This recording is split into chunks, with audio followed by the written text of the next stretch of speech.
Hello, how are you doing? Today I want to share with you a few simple words about a classical Buddhist meditation that's usually presented as the remedy for pride.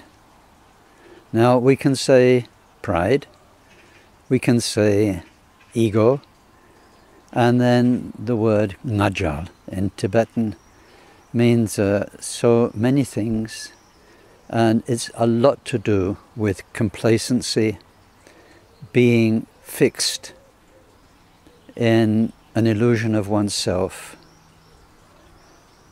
and how that affects you and how that affects others. It's a lot to do with taking one's karmic blessings for granted, all the positive qualities, where we feel I am them, not they are just happening now temporarily as a result of my good past karma. But we feel instead that I am that forever, I deserve it, I will always be like this. The karmic blessings. And of course it's not true. There's impermanence. Everything changes. All the time. All the time.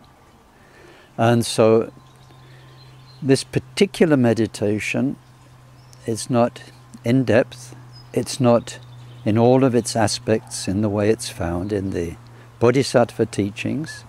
It's how it was simply taught to me by my own teacher, Akon Rinpoche.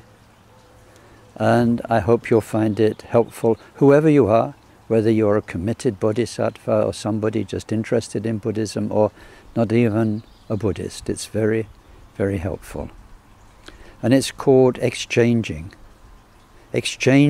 with others, changing places with others.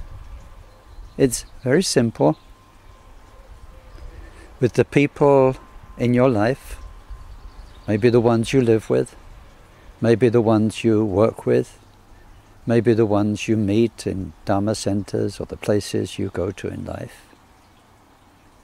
We make a point of putting ourselves in their shoes and trying to experience, as best we can, what it's like to have you in their life, either just now or if it's somebody you've known for a long time, like family.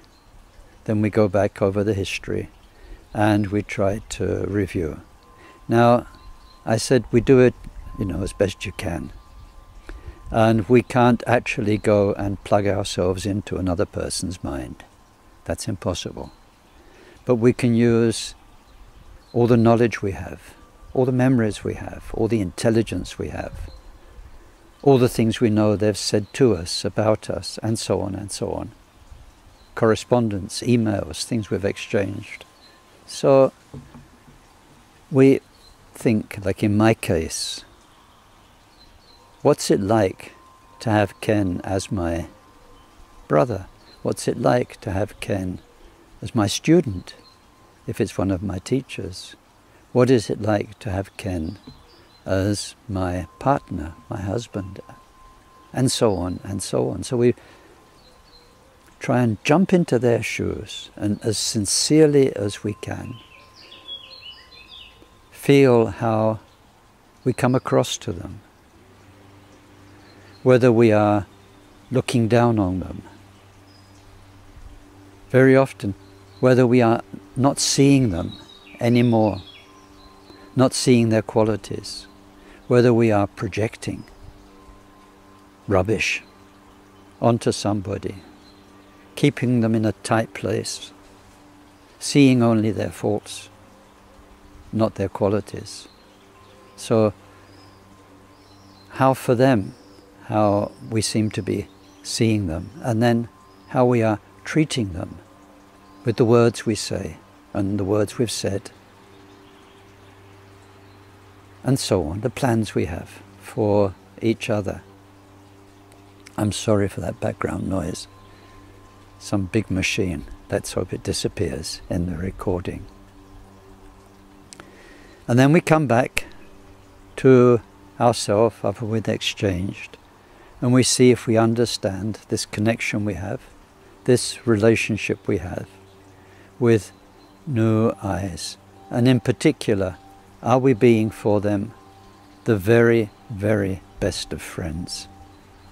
Are we being a bodhisattva for them? Are we bringing light into their lives? Are we giving them space and freedom? More than anything, what my teacher used to say is a good friend can be trusted. A good friend would die for you.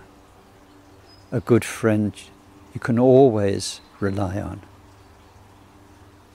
A good friend won't hurt you. Now in life, we do hurt each other, and it doesn't mean that one hurt has to be the end of everything. We can make up, we can forgive, we can repair. There are ways to do this. And please, please do that if it's possible.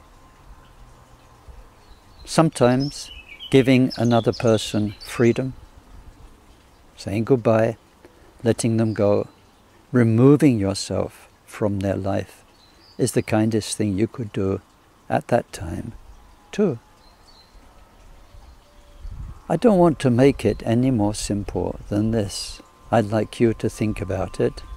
I'd like you to try it with all the humans you know, and of course sometimes we have animals in our lives as well. And then if you have a Dharma teacher, think what it's like to have you as somebody who is receiving these pearls of wisdom, these amazing techniques which can do so much for us.